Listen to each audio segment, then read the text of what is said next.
Hello dear student, welcome to SVBT YouTube channel. आजच्या व्हिडिओमध्ये जे आहे आपण अपकमिंग जे RRB POची एक्झाम आहे त्याबद्दल डिटेल बघणार आहे. तर कशी आपली एक्झामची स्ट्रॅटेजी असायला पाहिजे, आपण पेपर कशा प्रकारे तो अटेम्प्ट करायला पाहिजे, कुठले क्वेश्चन आपण आधी घ्यायला पाहिजे, कुठले क्वेश्चन नंतर सॉल्व करायला पाहिजे, लास्ट इयरचे कट ऑफ काय होते, या वर्षीचा काय अंदाज असू शकतो, त्याच्यानुसार आपला अटेम्प्ट किती असायला पाहिजे, या व्हिडिओमध्ये जे आहे आपण हे पूर्ण डिटेल घेणार आहे. तर व्हिडिओला शेवटपर्यंत बघा आणि तुमच्या मित्रांसोबत सुद्धा शेअर करा. तर आपण व्हिडिओला स्टार्ट करू. ठीक आहे, बघा. तर सर्वात आधी जर आपण बघितलं तर ही एक्झाम जी आहे मित्रांनो RRB POची, ही अदर बँकिंग एक्झामपेक्षा थोडीशी डिफरंट राहते. PO बद्दलच बघू आज आपण. ठीक आहे, तर आता याच्यात डिफरंट काय आहे पहिले ते समजून घ्या. पहिली गोष्ट तर RRBच्या ज्या एक्झाम आहे त्याच्यामध्ये इंग्लिश नाही आहे. तर जे विद्यार्थी ज्यांना इंग्लिशची थोडी भीती आहे तर त्यांच्यासाठी तो प्लस पॉईंट आहे की RRB त्यांच्यासाठी ही खूप चांगली एक्झाम राहील. ठीक आहे, चांगला अटेम्प्ट करू शकतात रिझनिंग आणि मॅथ्समध्ये. तर PO म्हणा की क्लर्क म्हणा दोन्ही याच्यात आपल्याला इंग्लिश नाही आहे. ठीक आहे, तर आपण आज सर्वप्रथम बघूया की एक्झाममध्ये सब्जेक्ट कुठले आहे आणि त्यांचं डिस्ट्रीब्युशन कसं राहतो. तर पहिले आहे क्वांट आणि रिझनिंग. क्वांट म्हणजे मॅथ्स, रिझनिंग म्हणजे बुद्धिमत्ता. ठीक आहे, दोनच टॉपिक आहेत आपल्याला. ठीक आहे, आणि याच्यात जर आपण बघितलं तर मार्क्स जर बघितले किंवा क्वेश्चन जर म्हणू आपण तर पहिले क्वेश्चन तर मॅथ्सचे 40 क्वेश्चन आणि रिझनिंगचे सुद्धा 40 क्वेश्चन. आणि यामध्ये जर आपण बघितलं मार्क्स तर मार्क्सही सेम आहे 40-40. म्हणजे आपण इथे म्हणू शकतो ईच क्वेश्चन कॅरी 1 मार्क. ठीक आहे, आणि अजून एक इथं डिफरन्शिएट करणारी गोष्ट अशी आहे की इथे सेक्शनल टायमिंग नाही आहे, कंबाईंड टायमिंग आहे. ठीक आहे, तर हा थोडासा एक फायदा आहे. हा सर्वच एक्झामला आधी पॅटर्न होता की कंबाईंड टायमिंग भेटत होता.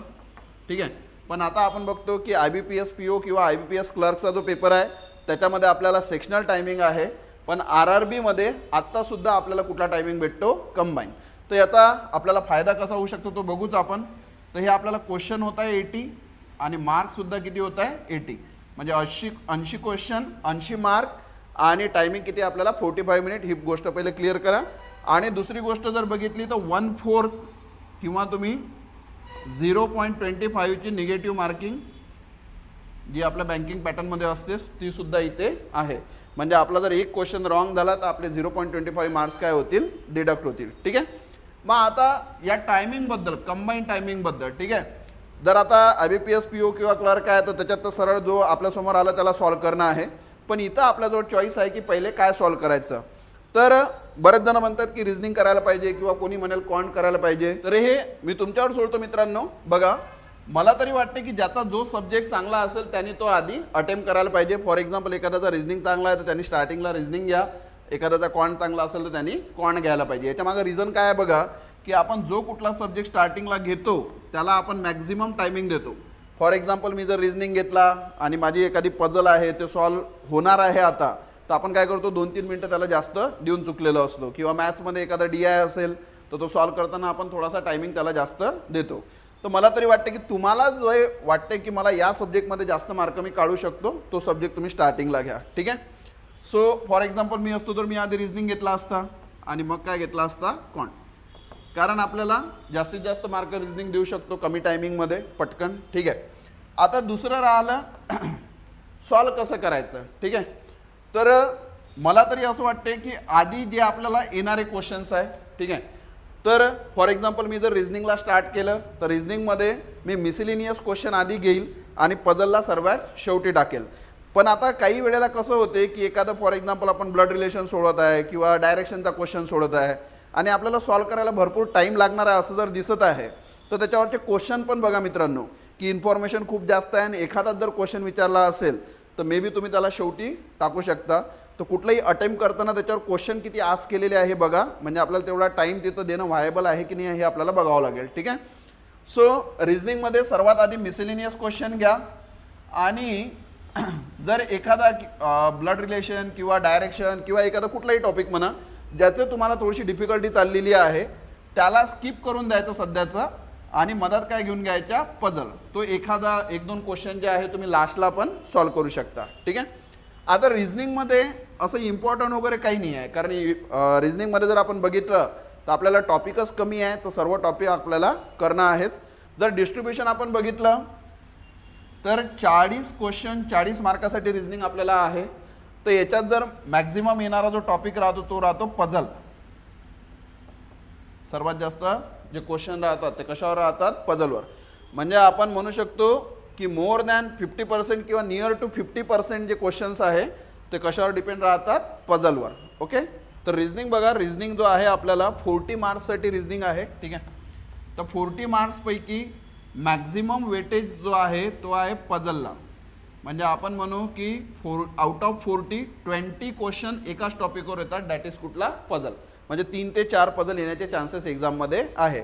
आणि जे उरलेले 20 क्वेश्चन आहे ते आपल्या मिसेलेनियस टॉपिक, सिलोलिझम, इनइक्वालिटी, डायरेक्शन याच्यातून येण्याचे चान्सेस आहेत.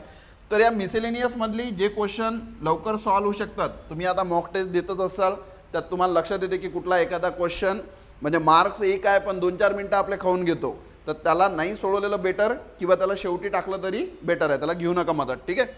तर त्याला शेवटी टाका आणि यातले 20 पैकी जर समजा आपल्याला 12 ते 15 क्वेश्चन जमत आहेत तर ते 12 ते 15 क्वेश्चन त्या टॉपिकवरचे सॉल्व्ह करा. देन तुम्ही पझलकडे वळा आणि शेवटी जे उरलेले 2-3 क्वेश्चन आहे सॉल्व्ह होत असेल तर त्याच्याकडे वळा. ठीक आहे. तर हे झालं रिझनिंगबद्दल. आणि रिझनिंगबद्दल आपण जो आहे कुठला टॉपिक स्किप करू शकत नाही. तर माझा एक जो अनुभव आहे त्यातून तुम्हाला सांगतो की इनपुट आउटपुट नावाचा जो एक टॉपिक आहे, ठीक आहे, रिझनिंगमध्ये आपल्याला इनपुट आउटपुट नावाचा एक टॉपिक आहे, तो प्रिलिम्समध्ये सहसा विचारला जात नाही, तर त्याला एक तुम्ही स्किप करू शकता. बाकी सर्व टॉपिक आपल्याला इथे डुएबल आहेत, येणार आहेत एक्झाममध्ये. आणि कट ऑफ जर आपण बघितले मित्रांनो याचे, ठीक आहे, तर लास्ट इयरचा कट ऑफ 50.75 मार्क्स आहे. ठीक आहे. म्हणजे आपण म्हणू शकतो आज त्याच्या लास्ट इयर जर बघितलं तर 49 वगैरे असेल. तर मी तरी एक अंदाज सांगतो तुम्हाला की 45 to 55च्या मधात POचे कट ऑफ राहतात जनरली. ठीक आहे. पण आता एक्झाम जे आहे दरवर्षी व्हॅरी करते. एक्झाम कुठल्या प्रकारचा तुम्हाला क्वेश्चन सेट आलेला आहे आपण सांगू शकत नाही. ठीक आहे. तर एखाद्या वेळेला जर पेपर कठीण आले असाल तर उगीच अंदाजी टोले मारून यायचे नाही. जेवढा अटेम्प्ट होते तेवढा करायचा. कट ऑफ कमीही जाऊ शकतो, जास्तही जाऊ शकतो. एक चांगला अटेम्प्ट जर आपल्याला म्हणता येईल तर मी सांगेल की 50 ते 60 क्वेश्चन जर आपले अटेम्प्ट होत असतील तर एक चांगला अटेम्प्ट आपण याला POच्या एक्झाममध्ये कन्सिडर करू शकतो. पण जर पेपरची लेवल हार्ड असेल मित्रांनो, कधी हार्ड होऊ शकते कधी इझी होऊ शकते, तर पेपर बघून थोडंसं आपला अटेम्प्ट ठेवायचा. फक्त अंदाजी टोले मारू नका इतकं माझं सांगणार आहे तुम्हाला. ठीक आहे. आता आपण जर बघितलं नेक्स्ट सब्जेक्ट आहे आपला क्वांट. ठीक आहे. आता क्वांट पण आपल्याला 40 क्वेश्चन 40 मार्कासाठी आहे. याच्यात सुद्धा जर बघितलं आपण तर 10 ते 15 क्वेश्चन्स जे आहे आपल्याला DI वर येतात. 15 मार्कासाठी एक टॉपिक आहे महत्त्वाचा, तो म्हणजे कुठला? DI. तर 15 क्वेश्चन जर आपण बघितले तर 10 क्वेश्चन तर आपल्या सिम्पल DI म्हणजे जसं आपण टॅब्युलर DI राहतो किंवा व्हेन डायग्रामवाला राहतो, पाय चार्टवाला राहतो, तशा टाईपचे येतील 10 मार्कासाठी.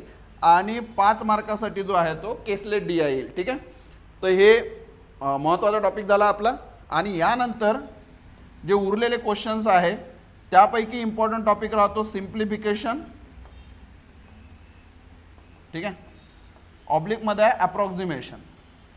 सो POची जर एक्झाम असेल ना तर मोस्टली अप्रॉक्सिमेशन विचारल्या जाते एक्झाममध्ये. ठीक आहे. सिम्प्लिफिकेशनला अवॉइड करतात थोडं अप्रॉक्सिमेशनमध्ये, कारण मार्क जाण्याचे चान्सेस असतात. तर जास्तीत जास्त प्रिपेअर कशाला केलं जाते? अप्रॉक्सिमेशनला. तर एक्झाममध्ये POमध्ये अप्रॉक्सिमेशनवर 5 क्वेश्चन येण्याचे चान्सेस आहेत.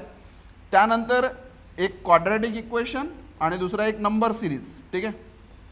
तर एक्झामनी आता पॅटर्नच केलेला आहे मित्रांनो. बघा, कुठल्या तरी 2 याचं कॉम्बिनेशन करतात. म्हणजे एक तर अप्रॉक्सिमेशन क्वाड्रॅटिक इक्वेशन विचारेल किंवा अप्रॉक्सिमेशन नंबर सिरीज विचारेल. आपल्याला माहीत आहे असे प्रोबॅबिलिटीमध्ये 6 याचे पॅटर्न बनू शकतात. तर या 3 टॉपिकवर 10 मार्कासाठी क्वेश्चन आपल्याला येतं. ठीक आहे. तर सर्वात आधी आपल्याला हे क्वेश्चन सॉल्व्ह करणं आहे. आणि 40 क्वेश्चन जे राहतात ना मित्रांनो, इकडे नंबर्स दिले राहतात जेव्हा आपण सॉल्व्ह करतो त्यावेळेला, तर अशा प्रकारचे इझी क्वेश्चन शेवटी सापडण्याचे चान्सेस आहे. तर डायरेक्ट 40 नंबरचा क्वेश्चन किंवा 35 नंबरच्या क्वेश्चनवर जाऊन बघायचं, तिथं या टॉपिक्सवरचे क्वेश्चन तुम्हाला सापडू शकतात. ठीक आहे. मग सर्वात आधी आपल्याला हे क्वेश्चन सॉल्व्ह करायचे आहे, देन DI वर यायचं आहे. ठीक आहे. तर DI सोडवू शकता तुम्ही. आणि सर्वात शेवटी याचे सोडवायचे वर्ड प्रॉब्लेम. तर वर्ड प्रॉब्लेमचे पण इझीवाले 4-5 चॅप्टर करून जा. ज्याच्यावर कंपल्सरीली एक्झाममध्ये क्वेश्चन येतातच आणि जे क्वेश्चन आपण विदिन 1 मिनिट किंवा 30 सेकंडमध्ये काय करू शकतो, सॉल्व करू शकतो. अशा जर टॉपिकचे नावं सांगायचे झाले तर एक टॉपिक आहे परम्युटेशन अँड कॉम्बिनेशन आणि दुसरं यालाच प्रोबॅबिलिटी. तर हे कंबाईनच म्हणू आपण. याच्यावर एक क्वेश्चन प्रत्येक एक्झाममध्ये राहतोच, मॅक्झिमम याच्यावर 2 क्वेश्चनसुद्धा येऊ शकतात. त्यानंतर मित्रांनो बघा, एक एज नावाचा चॅप्टर आहे, ॲव्हरेज आणि एज म्हणू आपण. तर याच्यावर सुद्धा एज आणि ॲव्हरेज चॅप्टर जर तुम्ही करून ठेवला तर याच्यावर सुद्धा तुम्हाला 1 मार्क भेटू शकतो. ठीक आहे. त्याच्यानंतर एक थोडासा डिफिकल्ट चॅप्टर आहे, जर कोणाला फॉर्म्युले जमत असतील, मेन्स्ट्रुएशन. ठीक आहे. मेन्स्ट्रुएशनवर सुद्धा एक क्वेश्चन आपल्याला एक्झाममध्ये पाहायला भेटतो. आता आपण वर्ड प्रॉब्लेमबद्दल बघूया मित्रांनो. बघा, वर्ड प्रॉब्लेमच्या बाबतीत जर सांगायचं झालं ना तर लक्षात घ्या, काही असे चॅप्टर आहे जे आपल्याला म्हणजे 4-5 चॅप्टर 4-5 मार्क देऊन जाऊ शकतात. ठीक आहे. तर त्यातला पहिला चॅप्टर आहे आपला परम्युटेशन अँड कॉम्बिनेशन आणि यालाच प्रोबॅबिलिटी. तर याला मी कंबाईनच म्हणेल. ठीक आहे. Permutation, combination and probability. इथून एक क्वेश्चन तर प्रत्येक एक्झाममध्ये राहतोच या चॅप्टर्स मिळून. ठीक आहे. आणि मॅक्झिमम आपल्याला 2 क्वेश्चनसुद्धा याच्यावर भेटू शकतात. ठीक आहे. दुसरं जर आपण बघितलं एज अँड ॲव्हरेज. ठीक आहे. तर याच्यावर सुद्धा क्वेश्चन डिपेंड येऊ शकतो एक्झाममध्ये. तर 1 ते 2 क्वेश्चन इथूनही येण्याचे चान्सेस आहे मित्रांनो. ठीक आहे. त्यानंतर जर बघितलं आपण ratio and proportion, easy chapter आहे.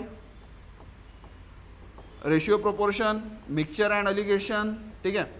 तर इथूनही 1 ते 2 मार्क भेटण्याचे चान्सेस आहे. ठीक आहे. याच्यासोबतच याच्यावर बेसिस आहे टाईम अँड वर्क, म्हणजे जे टॉपिक आपण प्रिलिमसाठी करायचे आहेत त्याच्याबद्दल सांगत आहे. ठीक आहे. तर टाईम अँड वर्कसुद्धा एक क्वेश्चन येण्याचे चान्सेस आहे इथून. ठीक आहे. आणि नेक्स्ट एक टॉपिक आहे ज्याच्यात जास्तीत जास्त फॉर्म्युले जर तुम्हाला लर्न होत असतील तरच तो टॉपिक करा, कारण भरपूर सारे फॉर्म्युले आहे आणि क्वेश्चन जो आहे तो एकच येऊ शकतो, तो आहे मेन्सुरेशन. ठीक आहे. तर याच्यात जे आहे ते डायग्रामवाले ट्रायंगल है ना, स्क्वेअर, त्याच्यावरती क्वेश्चन राहतात. त्याच्यासाठी आपल्याला एरिया, स्क्वेअरचे याचे त्याचे फॉर्म्युले भरपूर सारे पाठ पाहिजे. तर मी तरी सांगेल, हां इथं एक थोडासा करेक्शन आहे बघा.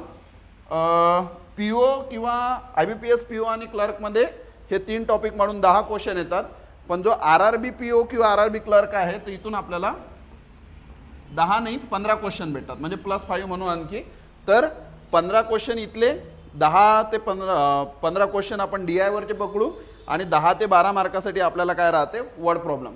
तर 10-12 मार्कापैकी जर आपण 4-5 मार्क जरी इकडचे काढू शकलो याच्यामध्ये ॲडिशनमध्ये तर आपला खूप चांगला स्कोअर येऊ शकतो. एक समरी जर सांगायची झाली मित्रांनो बघा, तर रिझनिंगमध्ये आपल्याला 40 क्वेश्चन आहे, तर 15 ते 20 क्वेश्चन पझलवर येऊन राहिले.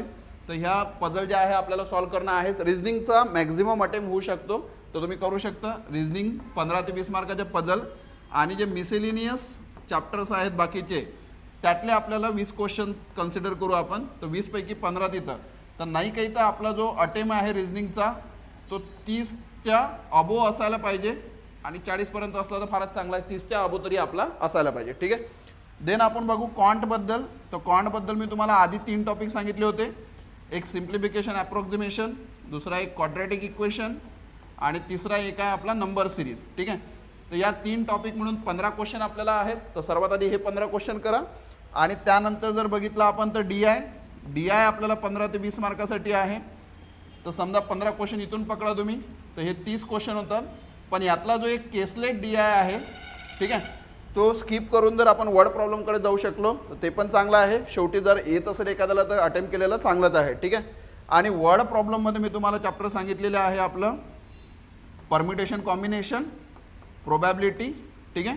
Then age, average.